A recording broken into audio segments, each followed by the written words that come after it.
Hello students. तो आज हम बात करने वाले हैं एक नए चैप्टर के बारे में, that is acid basis and salt. ये आपका केमिस्ट्री का सेकंड चैप्टर है। ठीक है। नाम से ही पता चल रहा है इसमें हम एसिड और बेसिस के बारे में बात करेंगे और फिर उनसे जो सॉल्ट बनते हैं वो कौन कौन से हैं और उनमें से कुछ जो हमारी रूटीन लाइफ में काम आते हैं उनके बारे में हम लोग यहाँ पर नॉलेज लेंगे। ठीक है। तो स्टार्ट करते हैं सबसे पहले एसिड और बेस की बेसिक कैरेक्टरिस्टिक से। ठीक है। तो सबसे पहले हम इसको दो पार्ट में डिवाइड करेंगे क्योंकि एक्चुअली जो एसिड और बेस होते हैं वो एक दूसरे के एग्जैक्टली अपोजिट होते हैं। तो इस वजह से हम एसिड और बेस के बारे में बात करेंगे। तो पहले एसिड के कुछ पॉइंट्स यहाँ डिस्कस करेंगे और फिर हम चेक करेंगे कि बेस उसके कंपैरिजन में कैसा है। ठीक है। तो स्टार्ट करते हैं एसिड से। क्या एसिड क्या होता है, इसकी कोई डिफाइन वगैरह बताना बहुत ही मुश्किल काम है वैसे तो, लेकिन अब टेक्निकली हम बात करें तो हम इसे बहुत इजीली बता सकते हैं। अगर हम किसी भी सब्सटेंस को, आई एम रिपीटिंग, अगर हम किसी भी सब्सटेंस को वाटर में ऐड करते हैं और वाटर में ऐड करने के बाद वो आयोनाइज हो जाता है और H+ आयन रिलीज करता है तो हम उसे एसिड कहेंगे। अब ये आयोनाइजेशन क्या होता है, तो हमेशा ध्यान रखना कभी भी कोई भी ऐसा कंपाउंड जो आयोनिक कंपाउंड हो, आयोनिक कंपाउंड मीन्स जो इलेक्ट्रॉन के गेन करने या लूज करने से बना हो, मीन्स कैटायन या एनायन से बना हो, तो उसको जब भी हम वाटर में ऐड करते हैं तो उसके आयंस क्या होते हैं, डिसोशिएट हो जाते हैं, टूट जाते हैं। ठीक है। तो आगे मैं बताऊंगा किस तरह से वो ब्रेक होते हैं। तो इस तरह से अगर कभी भी आयंस बनते हैं और उसमें भी अगर H+ आयन बने तो हम उसे क्या कहेंगे, एसिड कहेंगे। ठीक है। तो अगर मुझे इसकी डिफाइन लिखनी होगी तो वो क्या होगा, an acid is a substance और any compound, an acid is any compound that produce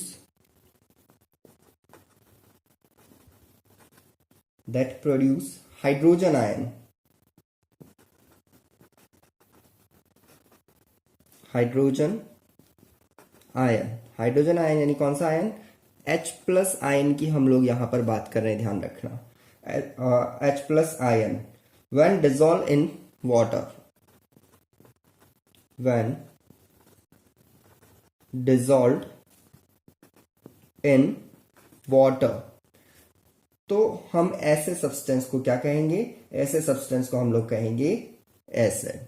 simple. तो आपको समझ आई होगी language. N acid is an any compound that produce hydrogen ion यानी H+ आयन, ध्यान देना इस चीज पर, H+ ion when dissolve in water, तो ऐसे सब्सटेंस को हम लोग बोलते हैं एसिड। सिंपल। तो फिर बेस में क्या होता होगा, क्या बेस वो है जिसमें H+ आयन नहीं बनते? नहीं, ऐसा नहीं है। ठीक है। तो बेस की थ्योरी किस तरह से वो समझना, ये भी आयनिक कंपाउंड होता है, ये भी एक सब्सटेंस होता है जिसमें कुछ आयंस प्रोड्यूस होते हैं लेकिन वो H+ आयन नहीं होते। तो वो कौन से आयन होते हैं, वो OH- आयन होते हैं, ध्यान रखना इस चीज का। ठीक है। तो H+ आयन अगर रिलीज होते हैं वाटर ऐड करने पर तो वो हमेशा एसिड कहा जाएगा, और अगर वाटर ऐड करने पर OH- आयन अगर प्रोड्यूस होते हैं तो उसको हम क्या कहेंगे, उसको हम लोग बेस कहेंगे। तो यहां क्या लिख सकते हैं, a base is any compound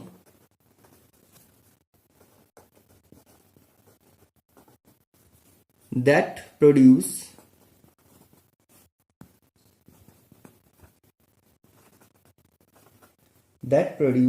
hydroxide ion, ध्यान रखना इसको, OH- को हम क्या बोलते हैं, hydroxide. Okay. That produce hydroxide ion, जिसको हम OH- से रिप्रेजेंट करते हैं। कौन सा आयन, OH- आयन। ठीक है। When dissolve in water, when dissolve in water, तो इसको हम लोग बोलेंगे बेस। सिंपल। तो यहां पर कौन सा आयन रिलीज हुआ, OH-, यहां कौन सा आयन रिलीज हुआ, H+, मेनली ये डिफरेंस तो आपको हर वक्त लर्न रहना चाहिए और हो भी गया होगा। तो सिंपल है, एसिड क्या होते हैं? एसिड वो होते हैं जिन सब्सटेंसेस को अगर हम वाटर में ऐड करें तो वो कौन से आयन रिलीज करते हैं? H+ आयन रिलीज करते हैं। और बेस क्या होते हैं? बेस वो सब्सटेंस होते हैं जिसको हम वाटर में ऐड करें तो वो क्या प्रोड्यूस करते हैं? OH- आयन प्रोड्यूस करते हैं। सिंपल, काफी इजीली आपको समझ आ गया होगा कि क्या एसिड होता है और क्या बेस होता है। ठीक है, अब इससे आगे हमें बात करनी है कि एसिड और बेस जो है ये किस तरीके से और क्या क्या प्रॉपर्टीज शो करते हैं।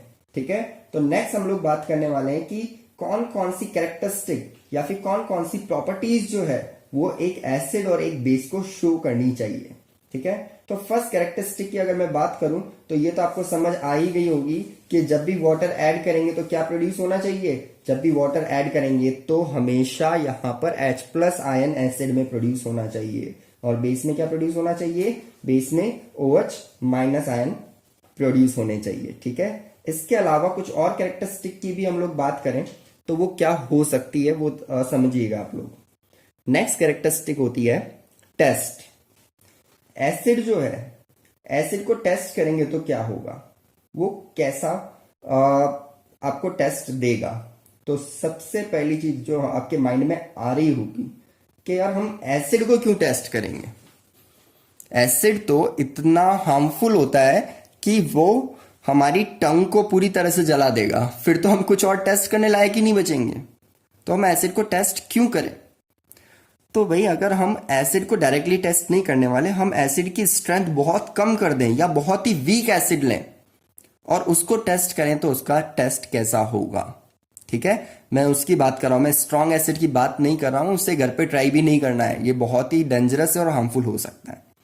तो वीक एसिड कहां मिलेगा? अरे भाई हमें लेमन में मिलेगा। तो जो लेमन होता है उसका जो जूस होता है उसका टेस्ट क्या होता है? सोर टेस्ट। तो एसिड का टेस्ट हमेशा क्या होगा? सोर। तो हम लोग स्टार्ट करते हैं, एक एक करके सारी कैरेक्टरिस्टिक यहां पर हम लोग डिस्कस करेंगे। तो मैं यहां पर बात कर रहा हूं सबसे पहले कैरेक्टरिस्टिक्स ऑफ एसिड। ठीक है, पहले हम सारी एसिड की डिस्कस कर लेंगे, उसके बाद हम लोग बात करेंगे किसके बारे में? बेसिस के बारे में। ठीक है, तो फर्स्ट कैरेक्टरिस्टिक क्या है? तो जो फर्स्ट कैरेक्टरिस्टिक है वो ये है, it produce H+ ions when dissolve in water. Simple, ये तो हमने ऊपर भी बात की, वही लिखा है। ठीक है, सेकंड कैरेक्टरिस्टिक क्या है और क्या बात कर सकते हैं आप इसके अलावा? तो भाई इसके अलावा जो हम बात करने वाले हैं वो टेस्ट, अभी हमने बात की। तो एसिड का टेस्ट क्या होता है? सोर। तो क्या लिखेंगे? एसिड्स, ओके सॉरी, क्या लिखेंगे? एसिड्स आर सोर इन टेस्ट। ओके, एसिड का टेस्ट हमेशा क्या होगा? सोर टेस्ट होगा। थर्ड पॉइंट क्या होना चाहिए? ठीक है, तो यहां पर थर्ड पॉइंट स्पेशल है और ये आपको ध्यान रखना है। हम हमेशा इंडिकेटर काम में लेते हैं एसिड और बेस का पता लगाने के लिए, क्योंकि हर बार तो हम टेस्ट करके नहीं निकाल सकते ना। अगर एसिड काफी स्ट्रांग हुआ या बेस काफी स्ट्रांग हुआ तो वो हमें इंजरी दे देगा, हमारे लिए हार्मफुल हो जाएगा। तो इस केस में हम लोग क्या करेंगे? इस केस में हम लोग इसे टेस्ट करके पता नहीं लगाएंगे कि भाई सोर है मतलब एसिड है, नहीं। हम एक इंडिकेटर काम में लेंगे। इंडिकेटर का नाम यहां पर है लिटमस, जो आज ही हम नेक्स्ट टॉपिक में पढ़ने वाले हैं। ठीक है, तो तब उसकी बात करेंगे, लेकिन फिलहाल बता दूं कि लिटमस जो होता है वो किस तरह से ट्रीट करता है एसिड के साथ। तो एसिड हमेशा ब्लू लिटमस को रेड में कन्वर्ट करता है। आपको ध्यान रखना, एसिड हमेशा कौन से लिटमस को किस में कन्वर्ट करता है? ब्लू लिटमस को हमेशा रेड में कन्वर्ट करता है। तो नेक्स्ट कैरेक्टरिस्टिक एसिड की हमारे सामने क्या आ गई? एसिड्स जो होते हैं वो टर्न करते हैं, asset turn blue litmus and red. ठीक है, ब्लू लिटमस को किस में कन्वर्ट कर देते हैं? रेड में कन्वर्ट कर देते हैं। ये चीज आपको ध्यान रखनी है हमेशा। ओके, बेस में क्या होगा वो बाद में बात करेंगे। नेक्स्ट फोर्थ पॉइंट, और क्या हो सकता है अभी एसिड के बारे में। तो जो एसिड होते हैं वो पीएच स्केल से भी देखे जाते हैं। पीएच क्या है चैप्टर में आगे बात करेंगे। ये भी एक तरह का यूनिवर्सल इंडिकेटर है जो हमें एसिड और बेस को डिफरेंशिएट करके देता है। ठीक है, तो फिलहाल हम क्या बात कर रहे हैं, फिलहाल हम बात कर रहे हैं कि जो एसिड है वो पीएच स्केल पे क्या इफेक्ट डालेगा। तो ध्यान रखना, एसिड की पीएच जो होती है वो हमेशा लेस देन 7 होती है। ओके, सिंपल है। क्यों होती है वो आगे बात करेंगे हम लोग, तो उसकी डिटेल नॉलेज आपको वहां मिल जाएगी। लेकिन फिलहाल आपको सिर्फ लर्न करना है। क्या लर्न करना है, एसिड की पीएच हमेशा लेस देन क्या होती है, 7 होती है। ठीक है, acids have pH less than 7। ठीक है, acid have pH less than 7, ये आपको ध्यान रखना ही है। ठीक है, तो सिंपल है। फोर्थ पॉइंट भी अब आता है। नेक्स्ट फिफ्थ पॉइंट, जो एसिड्स होते हैं उनका नेचर क्या होता है ये भी आपको पता होना चाहिए। ठीक है, तो ध्यान रखना, नेचर की जब भी हम बात करेंगे तो हम बात करेंगे कि उसको टच करें तो वो क्या करेगा। तो जनरली अगर हम एसिड टच करते हैं उसको तो वो करोजन करता है। ठीक है, एसिड का हमेशा बिहेवियर क्या होता है, करोजिव बिहेवियर होता है, ये ध्यान रखना। ठीक है, उसमें इनफैक्ट कोई मेटल भी डालेंगे हम तो मेटल को भी खराब कर देगा। इसका एग्जांपल देता हूं। फर्स्ट चैप्टर में हमने एक एक्टिविटी पढ़ी थी, जिंक ग्रेनल की एक्टिविटी। आई थिंक आपको लर्न होगी, मैं रिकॉल करवा रहा हूं क्या किया था हमने। उसमें हमने जिंक के ग्रेनल्स लिए थे और उसपे हमने डाइल्यूट एसिड डाला था, हाइड्रोक्लोरिक HCl एसिड। ठीक है, तो कौन सी गैस प्रोड्यूस हुई थी, H2 gas, hydrogen gas produce हुई थी और बना था ZnCl2। ठीक है, तो जिंक इसमें कन्वर्ट हो गया था ZnCl2 में। इसका मतलब जिंक तो खराब हुआ ना, वो तो ZnCl2 बन गया। तो जिंक एक मेटल थी, तो मेटल का हमेशा क्या करता है, ये करोजन कर देता है। ठीक है, तो यहां पर नेक्स्ट पॉइंट जो है वो है acids are corrosive in nature. Acids are corrosive in nature, ध्यान रखना इस चीज को। एसिड का नेचर हमेशा क्या होता है, करोजिव नेचर होता है। सिंपल, क्या आपको सब समझ आ रहा है। ठीक है, तो ये पांचों क्या हुई, ये पांचों एसिड की कैरेक्टरिस्टिक हुई जो आपको हर वक्त लर्न होनी ही चाहिए। ठीक है, फर्स्ट क्या है, कौन सा आयन प्रोड्यूस करता है, H+ आयन, जो सबसे इंपॉर्टेंट है। कब, जब वाटर में डिसॉल्व करते हैं, पड़े पड़े कभी नहीं करता। इसके लिए एक्टिविटी भी करेंगे कि सिर्फ वाटर नहीं करता है, वाटर के अलावा नहीं करता। ठीक है, सेकंड, एसिड कौन से टेस्ट का होता है, सोर टेस्ट होता है। ठीक है, एसिड जो है वो कौन से लिटमस को किस में कन्वर्ट करता है, वो ब्लू लिटमस को रेड में कन्वर्ट करता है। जो एसिड है उनकी पीएच क्या होती है, उनकी पीएच लेस देन 7 होती है। और जो एसिड है वो कौन से नेचर के होते हैं, वो करोजिव नेचर के होते हैं, CORROSIVE, करोजिव इन नेचर। ठीक है, ये था आपका एसिड की कैरेक्टरिस्टिक। अब हम क्या किसके बारे में बात करने वाले हैं, बेस। तो नेक्स्ट जो आ रहा है वो है characteristics of basis.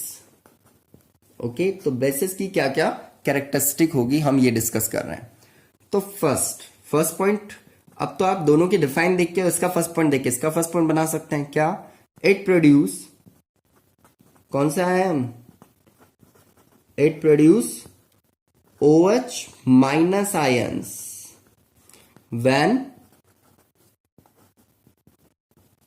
dissolved in water। Simple, क्या प्रोड्यूस करेंगे, ये OH- आयन प्रोड्यूस करेंगे। कब करेंगे, जब इनको किस में डिसॉल्व किया जाएगा, वाटर में डिसॉल्व किया जाएगा। नाउ द सेकंड वन है, जो सेकंड पॉइंट है वो क्या है कि बेसिस का टेस्ट। तो एसिड का टेस्ट क्या था, बेसिस का टेस्ट क्या होगा। तो बेसिस का टेस्ट आपने कहां किया है, मैं आपको बताता हूं। आप सबने सुना होगा कि जो सोप होता है हमारे घर में, उस सोप में बेस होता है। ठीक है, तो अगर कभी गलती से या बचपन में कभी जब इतनी ज्यादा समझ नहीं थी, तो कभी अगर गलती से सोप का थोड़ा सा भी पार्ट आपकी टंग पे टच किया होगा तो आपको कौन सा टेस्ट फील हुआ होगा? करेक्ट, एसिड्स का टेस्ट हमेशा बिटर होता है। तो ध्यान रखना, acids are bitter in taste, कड़वा। ठीक है, तो यहां पर मैं लिख, बेसिस, बेसिस है ना, हम बेसिस की बात करें तो बेसिस आर एसिड होता है सोर टेस्ट में, और bases are bitter in taste. ध्यान देना इस चीज पे, बिटर इन टेस्ट। ठीक है, तो इसका टेस्ट क्या होता है? बिटर होता है। Okay, TASTE, taste. ध्यान देना इस चीज पे। Okay, next, third point. Third point क्या होता है? ये ब्लू लिटमस को किस में कन्वर्ट करता है? रेड में। तो इसका ऑपोजिट बेस वर्क करेगा, तो वो रेड को किस में कन्वर्ट करेगा? वो रेड को ब्लू में कन्वर्ट करेगा। तो यहां पर होगा basis turn red litmus and blue.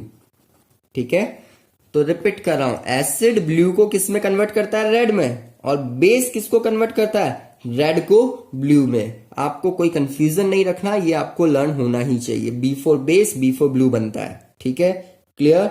बहुत सिंपल है। Next, fourth point. Fourth point है, यहां पर पीएच क्या आ रही है? Less than 7। तो एसिड में पीएच लेस देन 7 होती है, जबकि बेस में पीएच क्या होती है? More than 7। तो यहां पर हम लोग लिख सकते हैं bases have pH more than 7। ठीक है, क्योंकि एग्जैक्टली ऑपोजिट चलेंगे दोनों एक दूसरे के। तो एसिड की पीएच अगर लेस देन 7 है तो बेस की पीएच मोर देन 7 होगी। ठीक है, और अब आता है नेचर। तो एसिड का नेचर क्या था? एसिड का नेचर हमारे पास करोसिव था। तो बेस का नेचर क्या होगा? हमेशा ध्यान रखना, बेस का नेचर सोपी होगा, उसकी फीलिंग बिल्कुल सोपी होगी। लेकिन कब? जब हम हमारी स्किन के वो कांटेक्ट में आएगा। तो मैं बोल सकता हूं bases have soapy feeling when applied to the skin. ठीक है, तो bases have soapy feeling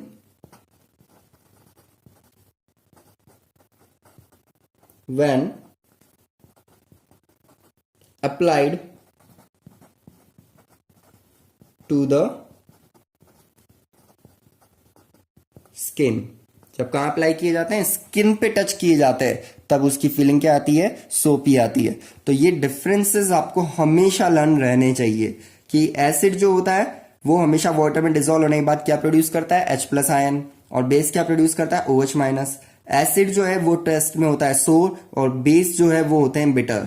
acid जो है वो ब्लू को रेड में कन्वर्ट करता है, और जो बेस है वो रेड को ब्लू में कन्वर्ट करता है। एसिड जो है उसकी पीएच होती है लेस देन 7, और बेस की पीएच होती है मोर देन 7। ठीक है, नेक्स्ट, एसिड जो है वो करोसिव नेचर के होते हैं, बेसिस जो है वो सोपी फीलिंग देते हैं। कब? जब वो स्किन को टच करते हैं। तो ये इनके डिफरेंसेस हुए। ये डिफरेंसेस आपको हर वक्त लर्न होने ही चाहिए।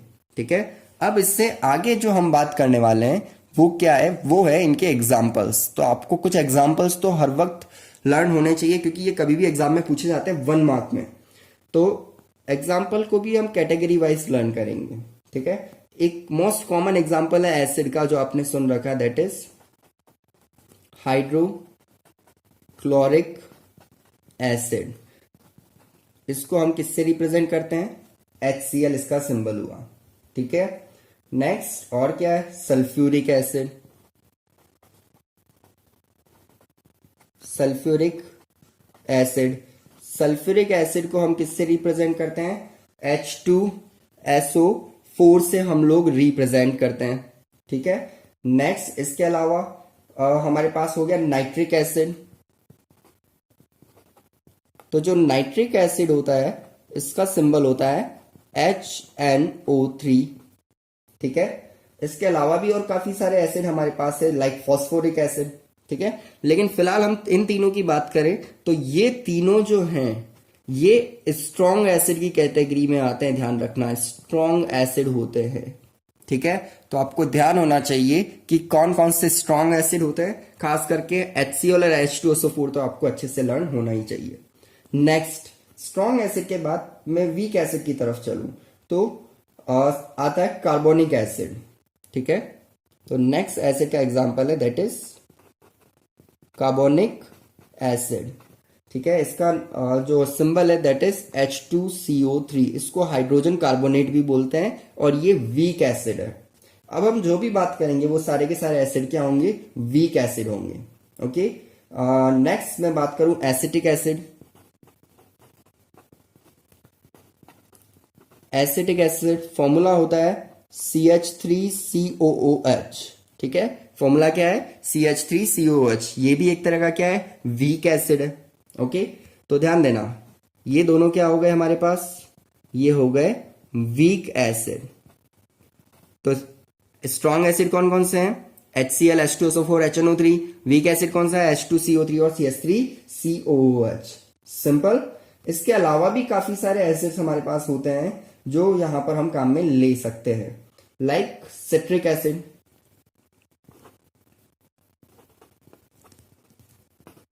सिट्रिक एसिड एक वीक एसिड होता है। ठीक है, जो मेनली कहां मिलता है हमें, लेमन में। लेमन के साथ साथ और ऑरेंज में भी मिलता है ये।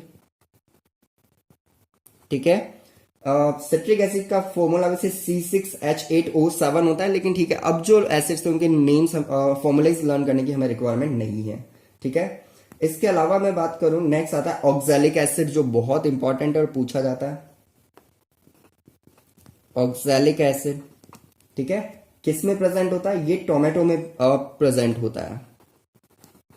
तो टोमेटोज जो होते हैं उसमें कौन सा एसिड होता है, ऑक्सैलिक एसिड।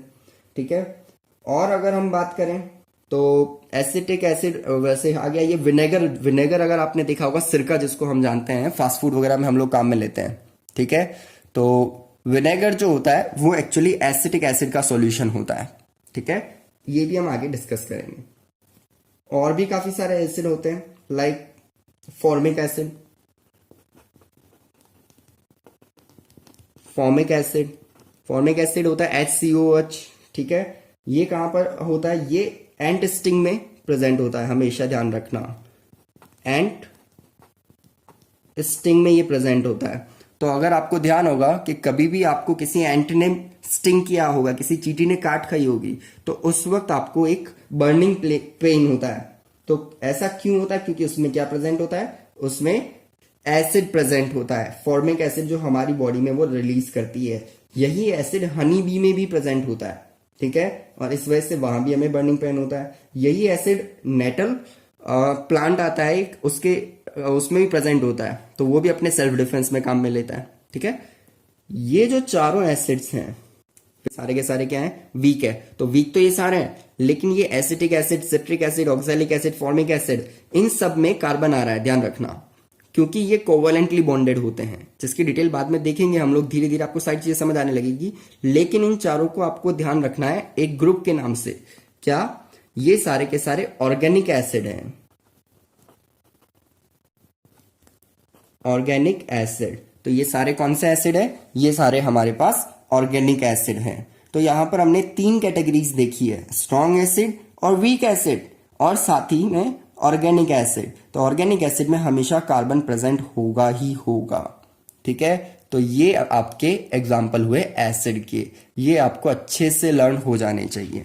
अब आते हैं हम बेसिस के एग्जाम्पल पर। ओके, बेसिस के एग्जाम्पल अगेन स्ट्रॉन्ग से ही हम लोग शुरू कर रहे हैं। तो सबसे स्ट्रॉन्ग अगर मैं लूं तो दैट इज सोडियम हाइड्रोक्साइड। ठीक है, सोडियम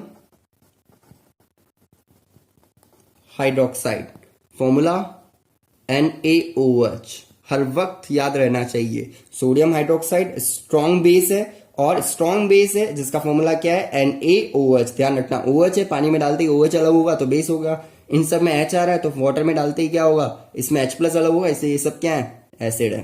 तो ये डिफरेंस है दोनों में। ठीक है, इसके अलावा बात करें तो potassium hydroxide, potassium hydroxide, KOH, ठीक है, ये भी स्ट्रॉन्ग बेस है। ओके, तो ये कुछ स्ट्रॉन्ग बेस हुए जो आपको ध्यान रखने हैं। इसके अलावा हम बात करें माइल्ड बेस, माइल्ड यानी वीक बेस जो हम जनरली काम में लेते हैं वो कौन कौन से हैं? तो that is milk of magnesia, जिसको हम मैग्नीशियम हाइड्रोक्साइड के नाम से जानते हैं, ठीक है। दैट इज मैग्नीशियम हाइड्रोक्साइड, ठीक है, that is magnesium hydroxide. Formula है इसका MgOH होल ट्वाइस, ध्यान देना इस पर। क्या फॉर्मूला है? MgOH होल ट्वाइस, ठीक है। MgOH whole twice magnesium hydroxide को बोलते हैं, जिसको हम एक और नाम से जानते हैं। तो मैं इसी का एक और नाम आपको बता रहा हूं, ध्यान रखना, जो एग्जाम में पूछा जाता है, मिल्क ऑफ मैग्नीशिया, ठीक है। क्या काम आता है? एक्चुअली क्या है कि ये दोनों दुश्मन हो गए, तो जब भी एसिड ज्यादा होगा उससे कंट्रोल करना है तो हमें क्या चाहिए? बेस, और बेस ज्यादा होगा उससे कंट्रोल करना है तो क्या चाहिए? एसिड, ठीक है। तो समझना, हमारा स्टमक जो है, आपने बायो में पढ़ा भी होगा, स्टमक में हमेशा एसिड रिलीज होता है। तो कभी कभी क्या इनडाइजेशन की प्रॉब्लम आ जाती है, इनडाइजेशन यानी कि प्रॉपर डाइजेशन नहीं हो पाता, तो उस वक्त एसिड क्या है, ज्यादा क्वांटिटी में रिलीज होता है। और अगर एसिड वहां पर ज्यादा क्वांटिटी में रिलीज होगा तो उसको हम बोलेंगे एसिडिटी। तो उस वक्त किससे सफर कर रहे होते हैं हम लोग? एसिडिटी से। तो एसिडिटी को कंट्रोल करने के लिए हमें क्या काम में लेना चाहिए? ऑब्वियस सी बात है, बेस काम में लेना चाहिए। अब बेस, तो ये जो हमारे पास स्ट्रॉन्ग बेस है, ये स्ट्रॉन्ग बेस तो हम काम में नहीं ले सकते ना, क्योंकि ये स्ट्रॉन्ग बेस तो हमारे लिए हार्मफुल हो जाएंगे, ठीक है। तो इस केस में हम क्या काम में लेंगे? हम माइल्ड बेस काम में लेंगे। तो माइल्ड बेस कौन सा काम हो सकता है? मैग्नीशियम हाइड्रोक्साइड, ठीक है। तो मैग्नीशियम हाइड्रोक्साइड किसका काम करता है? एक माइल्ड बेस का काम करता है, माइल्ड यानी वीक बेस का, जो उस एसिड को न्यूट्रलाइज करेगा, और इसको कॉमनली मिल्क ऑफ मैग्नीशिया के नाम से जाना जाता है, ठीक है। और कौन से बेसिस हो सकते हैं? तो ऐसे बेसिस भी होते हैं जिनमें OH नहीं दिखाई देता हमें, लेकिन वो माइल्ड बेस का काम करते हैं, लाइक सोडियम कार्बोनेट आप यहां पर ले सकते हैं, ठीक है। वैसे तो ये वॉशिंग सोडा कहा जाता है, लेकिन ये आपका एज ए बेस भी वर्क करता है। तो नेक्स्ट मैं आपको बता रहा हूं क्या है, दैट इज सोडियम कार्बोनेट। इसका फॉर्मूला है Na2CO3, Na2CO3। Sodium bicarbonate NaHCO3 भी काम में ले सकते हैं। इसके अलावा अमोनिया, हम लोग अमोनिया भी काम में लेते हैं। अमोनिया का फॉर्मूला होता है NH3। अमोनिया गैस कई बार आपने सुना होगा, तो ये भी बेसिक नेचर की होती है। अब यहां पर क्वेश्चन आता है कि यहां पर OH तो हमें विजिबल ही नहीं है, तो बिना OH के ये बेस कैसे हो सकता है, ठीक है। तो सिंपल कि बिना OH के अगर आप इसको बेस प्रूव करना चाहते हैं तो इसकी रिएक्शन जो है वो आप वाटर के साथ करा दें। तो NH3 अगर मैं वाटर में ऐड करता हूं, अमोनिया गैस अगर वाटर में ऐड करता हूं तो ये बनाता है NH4OH, ठीक है। यानी NH4 प्लस और OH माइनस ये वाटर में बनेंगे, और इसका मतलब OH माइनस रिलीज हुआ, और इस वजह से NH3 जिसके पास OH नहीं है फिर भी वो कौन से नेचर का हो जाता है? ये बेसिक नेचर का हो जाता है। सिंपल। तो ये आपको समझ आने चाहिए कि कौन एसिड होते हैं, कौन बेस होते हैं, ठीक है, और उनमें क्या क्या डिफरेंस यहां पर हमें देखने को मिलते हैं। तो ये है हमारे एसिड एंड बेसिस की नॉर्मल बेसिक कैरेक्टरिस्टिक, ठीक है। अब बात करते हैं कि ये कैरेक्टरिस्टिक तो है, बहुत ठीक है, लेकिन हमें कैसे पता चलेगा कि कौन एसिड है और कौन बेस है? तो इसके लिए हम काम में लेंगे इंडिकेटर्स, ठीक है। तो इस चैप्टर में हम आगे और क्या क्या पढ़ने वाले हैं ये मैं अब आपको गाइड करने जा रहा हूं, तो इसको ध्यान से समझना, क्योंकि पूरा चैप्टर का ओवरव्यू आपके इस पेज पे है ऑलमोस्ट, ठीक है। तो अगर वो चीज आपको समझ आ गई तो आप इजीली समझ जाएंगे कि इस चैप्टर में हो क्या रहा है, हमें क्या करना है, क्या सीखना है। तो सबसे फर्स्ट थिंग तो हमें एसिड और बेस को डिफरेंशिएट करना आना चाहिए, जो हमने सीख लिया है, ठीक है। अब सेकंड थिंग जो हमें आनी चाहिए वो क्या? सेकंड थिंग है कि कैसे पता लगाए कि एसिड है और कैसे पता लगाए कि सामने वाला सॉल्यूशन बेस है। सपोज कि 3 कंटेनर आपके सामने रखे हैं, ठीक है, 3 बीकर ले लिए हम लोगों ने। फर्स्ट बीकर में भी सॉल्यूशन है, ट्रांसपेरेंट है, सेकंड में भी ट्रांसपेरेंट है और थर्ड में भी ट्रांसपेरेंट है, ठीक है। तो आपको वहां पर कैसे पता चलेगा कि कौन एसिड है, कौन बेस है और कौन न्यूट्रल है, ठीक है। तो कुछ नहीं करना, सिंपल। आपको क्या लेना है, आपको इंडिकेटर लेना है, इंडिकेटर, ठीक है। इंडिकेटर कैसे वर्क करेंगे, अभी तो हमने बात की। ब्लू अगर लिटमस है, इंडिकेटर यानी कि जो इंडिकेट करे कि कौन एसिड और कौन बेस है, ठीक है। तो रिपीट करो, इंडिकेटर क्या होते हैं, जो हमें इंडिकेट करे कि कौन एसिड है और कौन बेस है। तो इस केस में उस लिटमस एक तरह का इंडिकेटर होता है, ठीक है। तो इस इंडिकेटर की डिटेल डिस्कशन हम नेक्स्ट चैप्टर में, नेक्स्ट लेक्चर में करेंगे, तब बात करेंगे। फिलहाल बात करें ब्लू लिटमस। तो मैंने लिया सबसे पहले ब्लू लिटमस, फर्स्ट कंटेनर में ब्लू लिटमस डाला, कोई फर्क नहीं पड़ा। लेकिन जब मैंने सेकंड वाले बीकर में ब्लू लिटमस डाला तो वो रेड हो गया। तो ब्लू रेड हो गया, इसका मतलब सेकंड वाले बीकर में क्या प्रेजेंट है, एसिड। तो क्या ये मुझे इंडिकेशन मिला, तो मुझे सेकंड बीकर की प्रॉब्लम तो सॉल्व हो गई। अब मेरे पास बचे हुए 2 बीकर हैं, दोनों बीकर में मैंने अब क्या डाला, रेड लिटमस डाला। तो फर्स्ट इधर थर्ड वाले में मैंने जब रेड लिटमस डाला तो कोई फर्क नहीं पड़ा। लेकिन जो फर्स्ट वाला था उसमें मैंने अगर रेड लिटमस डाला तो ब्लू हो गया। तो रेड अगर ब्लू हो गया तो इसका मतलब फर्स्ट वाले में क्या है, बेस है। थर्ड वाले में मैंने रेड और ब्लू दोनों एक एक करके डाल के देखे, दोनों पे कोई इफेक्ट नहीं आया। मतलब ब्लू ब्लू ही रह रहा है और रेड रेड ही रह रहा है, दोनों में कोई खास चेंजेस नहीं आ रहे हैं। तो इस केस में क्या होगा, इस केस में वो न्यूट्रल होगा, ठीक है। तो अगर लिटमस पे कोई भी चेंज आपको देखने को मिलेगा तो वो या तो एसिड होगा या बेस, उस पे के कलर पे डिपेंड करेगा। और अगर लिटमस पे किसी तरह का कोई इफेक्ट नहीं होगा तो इस केस में वो सॉल्यूशन जो है वो क्या होगा, न्यूट्रल। तो इंडिकेटर्स हम इस तरह से समझेंगे। इंडिकेटर्स जब समझेंगे तो इसकी सीरीज में हम आगे यूनिवर्सल इंडिकेटर पढ़ेंगे जिसका नाम है पीएच स्केल। और पीएच स्केल को रिलेट करेंगे किस चीज से, एसिड रेन से। आप सबने एसिड रेन आपने सुना होगा कि ताजमहल का कलर थोड़ा येलोइश होने लगा है, क्यों, क्योंकि वहां पर क्या होती है, एसिड रेन। तो हम बात करेंगे एसिड रेन कैसे होती है और कैसे उससे हम बच सकते हैं, ठीक है। हम बात करेंगे कि हमारी जो सॉइल है क्या उसकी पीएच एसिड अगर बेसिक है तो उसका कोई इफेक्ट आता है क्या क्रॉपिंग पर, तो बिल्कुल। जब हम क्रॉपिंग करते हैं तो कुछ क्रॉप्स जो है वो एसिडिक मीडियम में डेवलप होती है, कुछ बेसिक। तो कौन सी क्रॉप कहाँ डेवलप होगी और कौन सी ज्यादा फेवर में है और नहीं है, तो हमें फेवर में लाने के लिए क्या करना है, ये हम वहां पढ़ेंगे।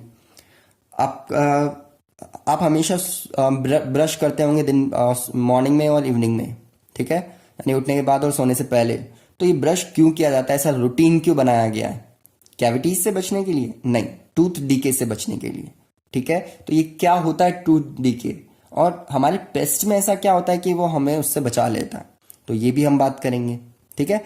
कभी कभार अगर हमारी स्किन पर कोई भी एनिमल स्टिंग कर जाती, लाइक एंट स्टिंग हो जाती है या बी स्टिंग हो जाती है, तो सबसे पहले हमें क्या सिखाया जाता है कि यार आयरन की कोई भी की लो और उसके ऊपर अच्छे से घुमा दो, ठीक है। तो ऐसा क्यों किया जाता है वो भी हम सीखेंगे पीएच में, ठीक है। तो ऐसी बहुत सारी चीजें हम सीखने वाले हैं। नेक्स्ट, एसिडिटी कैसे कंट्रोल की जाए ये भी पीएच में सीखने वाले हैं। तो देखो हमारी रूटीन लाइफ जो है वो कैसे साइंस पे डिपेंडेंट है पूरी तरह से, ये सारी चीजें हम किस में सीखेंगे, ये पीएच में सीखेंगे, जो एक यूनिवर्सल इंडिकेटर होगा, ओके। इसके अलावा कुछ रिएक्शंस, केमिस्ट्री तो विदाउट रिएक्शन हो नहीं सकती, तो हम कुछ रिएक्शंस पढ़ेंगे। तो रिएक्शंस में हम क्या क्या पढ़ने वाले हैं, हम मेटल कैसे रिएक्ट करती है एसिड से, मेटल बेस से कैसे रिएक्ट करती है, और नॉन मेटल कैसे रिएक्ट करती है, ये सारी चीजें पढ़ेंगे। साथ ही साथ एसिड और बेस को आपस में मिला दिया जाए तो क्या होने वाला है, ठीक है। मेटल कार्बोनेट बाइकार्बोनेट एसिड के साथ कैसे रिएक्ट करते हैं, तो बहुत सारी रिएक्शंस हम इस चैप्टर की देखेंगे। जब इतना पढ़ लेंगे तो एसिड और बेस का पार्ट खत्म हो जाएगा। लेकिन वो रिएक्शंस जो है वो हमें बता के जाएगी कि सॉल्ट बनता है इन रिएक्शन से। तो ये सॉल्ट क्या होता है, और क्या हम तो एक ही तरह का सॉल्ट जानते हैं जो हमारे घरों में होता है, और वो टेबल सॉल्ट हम काम में लेते हैं हमारे फूड का टेस्ट बनाने के लिए।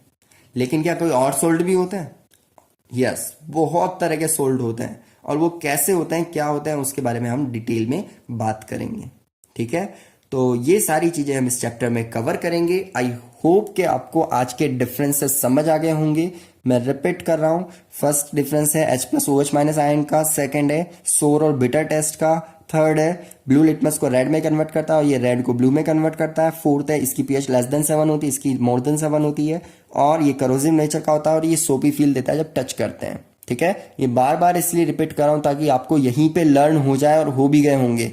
ठीक है, क्योंकि अगर ये लर्न नहीं होंगे तो आगे हम नहीं पढ़ पाएंगे, हमें डिफ्रेंशिएट ही नहीं कर पाएंगे कि कौन एसिड है और कौन बेस। ओके, तो थैंक यू वेरी मच।